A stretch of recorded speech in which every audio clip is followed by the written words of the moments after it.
And until about 24 hours ago, I was determined to do this talk without slides, because slides and PowerPoint are evil. And then I decided I really needed a picture of my dentist. And from there, I've got 20 slides. My dentist has a website. Last time I was going for an appointment, which was a few weeks ago, I get this email from my dentist saying, please log into your website and check your details are up to date. And then my dentist and I got a website for making appointments and checking my family and blah, blah, blah. And they're probably gonna connect up to my Fitbit soon and tell me when I'm drinking too many sugary drinks. It stinks. It absolutely stinks, this dentist website. But you know, they've got a website. She's a good dentist and all that, but why does a dentist need a website? What's the world coming to? Even your dentist needs a website. And it's not like it's just the dentist, it's like my local coffee shop. Actually, this is one of my 2 local coffee shops. This is my second favourite coffee shop. There's another coffee shop which is better than this one. But the thing is, my Mac doesn't get on with the Wi-Fi in the other coffee shop. Not only this Mac, but the previous Mac and 3 versions of the operating system. For some reason, my Mac, all the other Macs in London seem to get on with the Wi-Fi in there, and my iPad and my Android and all the rest get on with the Wi-Fi. But this Mac and the last one don't. So when I want connectivity, I go here. And when I don't want connectivity, I go to the other one. Which coffee shop I go to depends on software configuration files. I sat in here thinking about this presentation, I thought, you know, what I want to tell you is that software is everywhere. Every business is becoming a software business. And I was sitting in here, I thought, where's the software around me? And I could see the cash register. It's probably got some simple embedded software in it, but there's software in it. And next to it is a card machine for the big payments, and that's got some software in it. Is this mic on, by the way, Paul? Yeah, it should be. Okay. Actually, it's a card machine. That's got a load of software, and that's got connectivity to talk to the bank's computers and take payments from the cards. And behind it is the hi-fi system, which is playing CDs, which is digital music, isn't it? Yeah, and software has completely reinvented the music industry in the last, 15 years. Do you remember Napster, when it was all kind of new and funky and all that? And now, who buys CDs? Yeah, well, us old fogies do. Us old fogies do. Yeah, I also buy some online, but I still buy CDs for proper listening on my hi-fi. But there's software in there for CDs, and there's software in there because it's digital radio, and sometimes you go in there and they're playing, you know, one of the digital stations, and sometimes you go in, because it's run by Serbs, sometimes it's got the Serbian radio station on, which of course is streamed over the internet. And then there's the microwave, and there's some other, like, there's probably software in the coffee machine. Of course, there's softwares in the routers. And I realised, you know, actually, the important bit about the software in this coffee shop is not the software of the coffee shop. It's the software I've walked in here with. It's the software I've got on my Mac, and the software that people have got on their laptops and their iPads, and the way we use coffee shops now.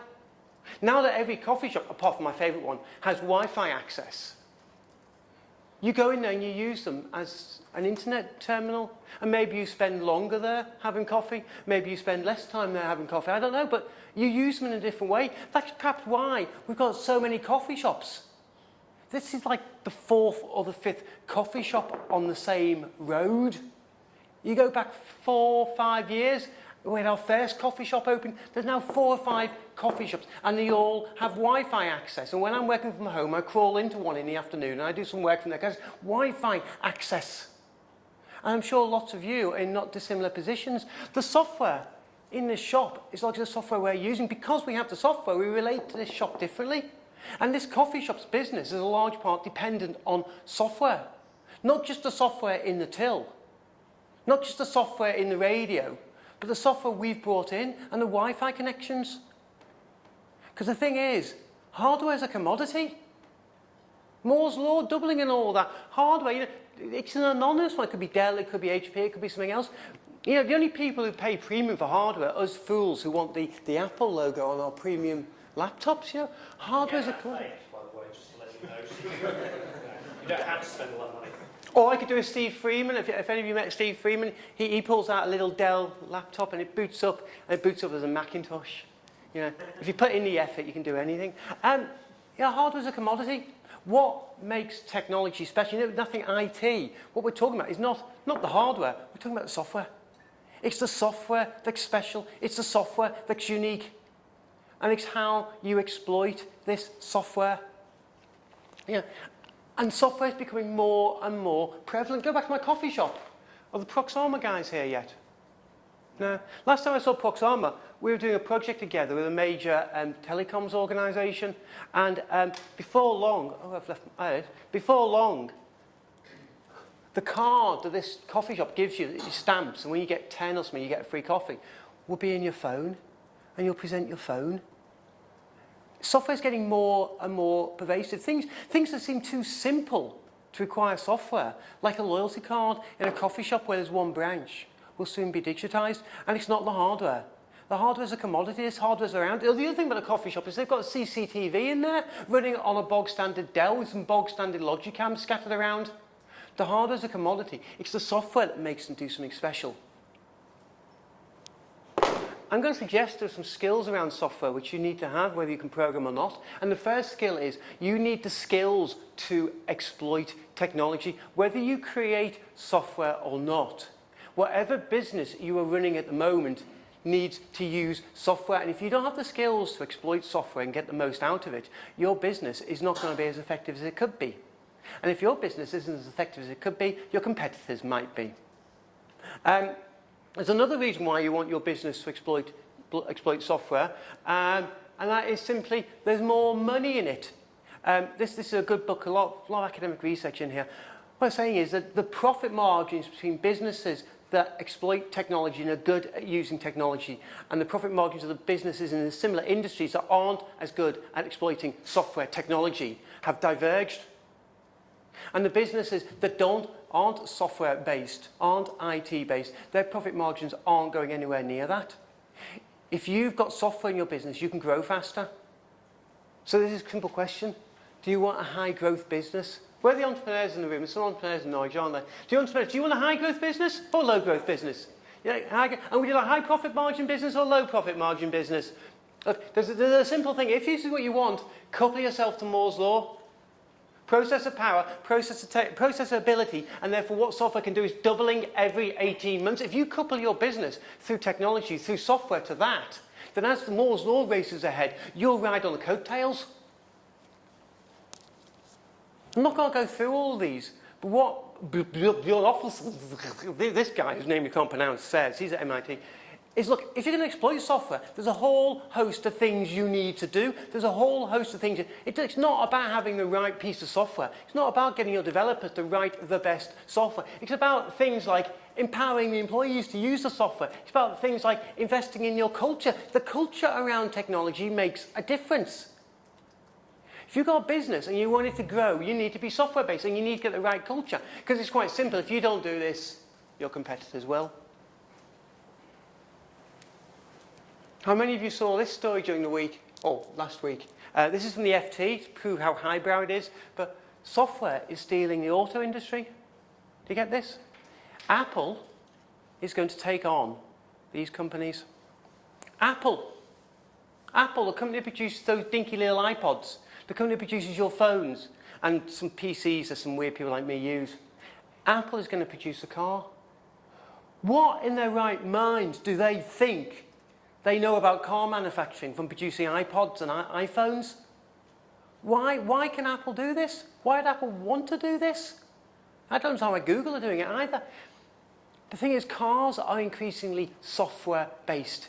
You know, the navigation systems, the audio systems, the engine management systems, the driverless systems, the audio-visual for the people in the back seat. As cars descend into software, do you really want a Microsoft interface while you're driving around? Do you really want it popping up? Updates ready for installation, rebooting the system now. Maybe this is why Apple and Microsoft aren't in cars. As cars become more and more software-based, companies like Apple, which have the capability to produce new software products, can enter these markets. Because the thing is, a lot of what goes in cars these days is commodities. You know, you get things like General Motors, you know, and they produce lots of cars on the same platforms. Ford do the same trick, yeah. And some of these companies don't even make their own cars. BMW small, is it the small SUV, the 1 Series SUV or whatever it is? It's actually made by a company called Magna. They run production lines on behalf of BMW. A third or more of the components in any one of these cars doesn't come from these companies, come from Bosch, Magna, Siemens, some other companies. Apple doesn't need the capabilities to build a car anymore because most of the car hardware is a commodity. They can buy it from the third parties. The differentiator in your cars is your software. And do you know something really terrifying? BMW apparently are resisting requests from advertisers for their data. Because if you're driving your BMW around, they know where your BMW is, because your BMW is connected to the GPS network and it's connected to the phone network. So BMW know where your BMW is, and they know how long it was since your BMW last stopped. And the indicators can tell them how many people are in the car, so they can tell you've got 2 kids in the back seat. And the advertisers are saying, if we know the BMW hasn't stopped in the last 2 hours, and we know there's kids in the back seat, we know the kids about now are going to be asking for a toilet. And if you happen to be in the vicinity of a McDonald's, a coupon coming down to your car saying, you are 1 mile from your nearest McDonald's, stop now for 20% off McDonald's. There's a pretty good chance that message is going to coincide with all your kids saying, I want to go to the toilet. Are we there yet? You may have heard this before, but the ultimate outcome of all this is what Mark Andreessen says. Software is eating the world. Software is taking over every industry. Do you remember our telecoms companies? Remember Verizon? Do you remember BT? You know, they're either like BT. BT's last 20 years been struggling from a software company, and they're not very good at it. Sorry if you work for BT. Skype, the other voice, even Google Hangouts. We're changing telecoms. We've changed the music industry. We have changed the publishing industry is still trying to find its feet after what's happened to it. We're changing the telecoms industry, software everywhere, and it's not the hardware, and it's not the existing business models, because software completely changes the business models. Software gives all sorts of opportunities. So the thing is, skill 1 is to exploit software. You also want the skill to create software. If you want to get into some of these markets, if you want to be the disruptors, if you want to do something new, you're going to need the skill to create software. And this isn't going to be popular with many developers in the room, you also need some management skills. You need the skills to manage this. Perhaps you need the skills to manage software development. I'm sorry, I don't believe what Ken Swaber and co say. There is some management activity in doing software, and if there's no manager, somebody's going to have to do that, and most of the developers will get cheesed off pretty damn quick if you ask them to do management. There is some management left to do in software development. And if you aren't developing your software, if you're outsourcing it, then you need the skills to outsource. Anyone ever seen a failed outsourcing project? Yeah, it's very easily done. And when you reflect on it, I think the one thing you can all say is, we should have managed it better. Look, I even outsourced my web development last year, and despite telling people how I should do this, I managed to screw it up. You know, it wasn't a happy experience for me. Even if you don't create software, if you're gonna develop software, have some software developed for you, create something new, you need the skill to manage that process, to select, to monitor, to work with whoever you select. And that, perhaps, is a more pressing skill for many companies than that is, because many companies don't have any desire to get involved in software creation, and what the people who are running the companies know is they hate the idea of having developers, so they'll outsource it. But outsourcing something you don't understand is a recipe for failure. You also need some management skills. If you're going to do neither of them, you're just going to buy software off the shelf. Even if you're just buying a software package off somebody else, you'll buy particularly an SAP or a CRM system or something like that. Or even if you're deciding whether to use Microsoft Office 360 or Google Docs or something like that, you need some skills around actually purchasing the software. I'm not going to get into ops either. So, if this is true, if me and Mark Andreessen are true, right, and software is eating the world, software is taking over, where would you see the evidence? What evidence would you see? You'd see an expanded software sector. You'd see a software sector that is getting into all sorts of places. So let me give you the Norwich Developers Conference. How long's Norwich had a developers conference? How long's Norwich had a tech sector? I know there's some people out on one of the office estates who claim to do software development, but it's all in COBOL, okay? Norwich, you're a small town. City. You're a small town. You've got your own software, and you are not alone in this. Manchester, you'd expect Manchester to have one. It's a small town now, is that? Manchester's 10 small towns, didn't you hear? Look, all of these places, you'd expect Manchester, given Manchester's lineage, to have a software conference. But Manchester's only got its own software conference this year. Cambridge, you'd expect Cambridge has had one for a while. But Bournemouth! Bournemouth! Wales! Look, Scotland's respectable, okay. There's probably, how many people are there in Wales? Wales getting its own software. But they're going to be doing North and South Wales, of course, before long. You know, and my own favourite, you all know, associated with Agile, in Falmouth. You think Norwich is a small city? You ain't seen Falmouth? These places have got their own software conferences. There's enough people in these places, and they can pull in people from outside who want a holiday on the sly. They can have a viable software. You go back 10 years, would you have got a software conference? Yeah, okay, yeah, I can understand London, we've still got lots in London. I kind of understand Cambridge. I would expect Manchester, but it didn't exist. I suppose Scotland should always have had one. They've been a bit late to the party, but, you know, it is a bit spread out. But Bournemouth, Norwich, Wales, Falmouth, software's getting everywhere, and you're seeing the jobs, you're seeing the industries, you're seeing the companies who are based on this. Because they're creating conferences, and this is from the government Tech City group. Here, this is where they say clusters are. In Brighton, there's 3.3 times more technology companies than average in the country. Actually, even better than London, 2.4. By the way, where's the Brighton conference? If Brighton's the hot place to be, you know, look, Cambridge is only 1.5. But you know, we all expect Cambridge to have tech. Yeah. And London, the same way. So there's been a lot of hype about Tech City and London and Silicon Roundabout. Do you know the truth about Silicon Roundabout? There ain't a lot of silicon. The silicon is still up the road in Cambridge. All that hype about Tech City and Silicon Roundabout in London is all social media and ad agencies. Yeah, it's all puff.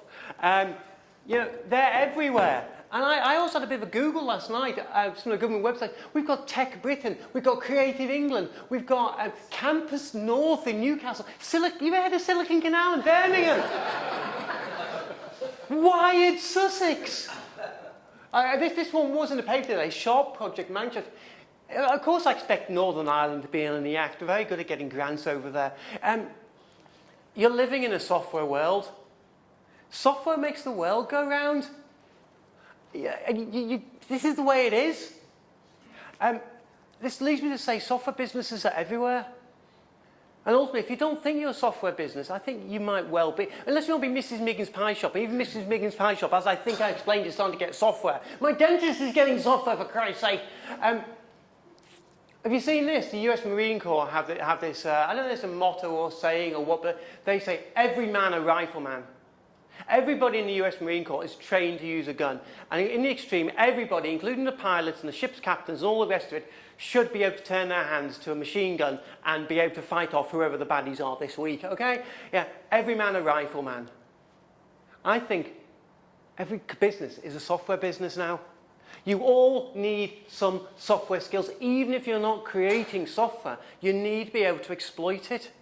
You need to be able to manage it. You need to think about it. Because if you can't, what business are you going to be in? My coffee shop is full of software. My coffee shop has a business because there's so much software in the world.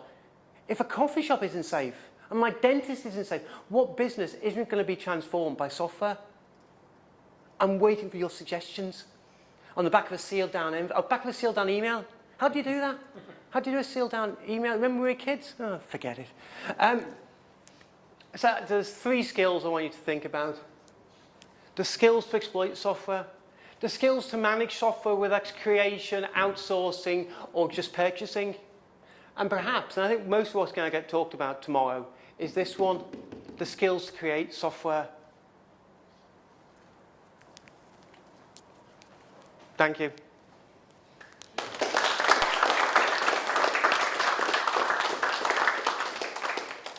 The software in my Fitbit isn't very good. It's just decided I've gone to sleep when I tap my hand on the wall. You've still got 10 minutes. Do you want to say anything more? Can I have that? You could insult a few more towns. He's never going to be a project manager, is he? He gets early delivery, and what does he do? You're right, but he told me 2 years ago to finish my talk 15 minutes early. Yeah. I went wrong. So on average, you did That was pretty someone well. else's fault. Yeah. You did pretty well on average. Did you start 15 minutes late though? No, that's last year. That's last year. Different year, different lateness. Right, so, you finished? Unless they want to ask any questions. You jumped in there before they had a chance. Sorry. It's terrible. Somebody asked a question. Go on, Kevlin. Are you prepared to come up 10 minutes early, or are you I'm going to go get a glass of wine. So I would like to argue that the guy who sells me my fruit and veg on Norwich Market probably isn't a software company. Yeah, is he growing? No. Well, it depends how you define growing.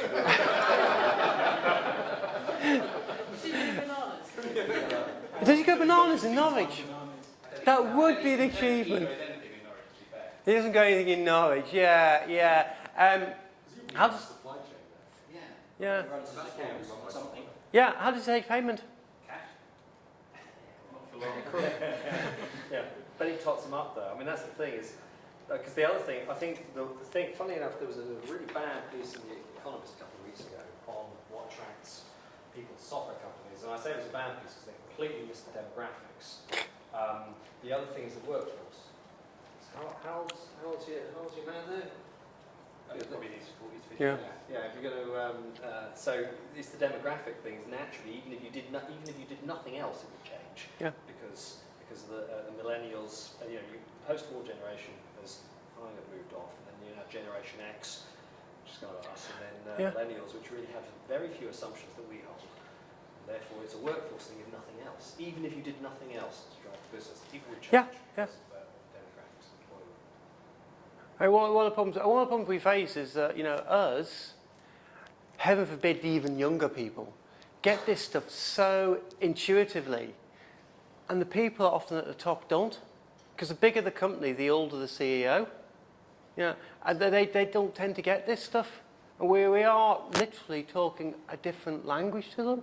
If every Richard Branson employs a man to tweet for him and make it appear like he's there, there's 10 of them who don't even know how to spell Twitter. Really trivial thing. Could you put slides on slideshow or somewhere? Yeah. I usually do. Yeah. I'm not as good as JB Rainsberger, who puts them on a slideshow, and then while he's talking, the tweets go out with the link on it. I've got a piece of software that works for that, but. The video will be up next week as well. Have we got a video? What do you think the mic was for? Because my throat's a bit weak.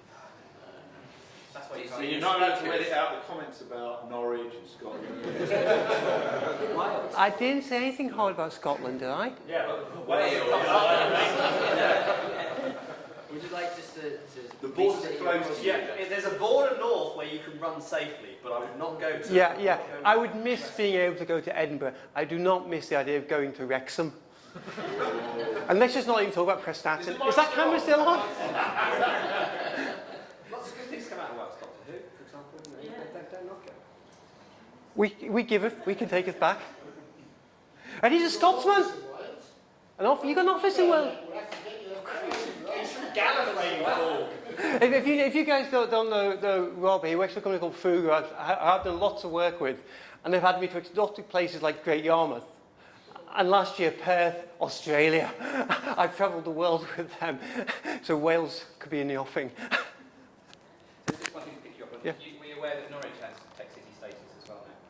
I lost track looking through the website. I honestly was looking for myself, and I lost track of all the different things it's hitting me with who's got this and who's got that, and all the rest of it. I can't have an inkling. Tech city is everywhere now. Yeah. Is it a tax break or something? I don't know how it's going to benefit us. Yeah. But nice name, but there'll be more about it tomorrow. So. Be more about it tomorrow. Okay. Tax break. Yeah, but you've got your HSBC Switzerland accounts, haven't you? I've been an HSBC customer for years. Why have they never offered me a Swiss bank account? What have I done wrong? I think your 10 minutes is up now. Good. Thank you, everyone.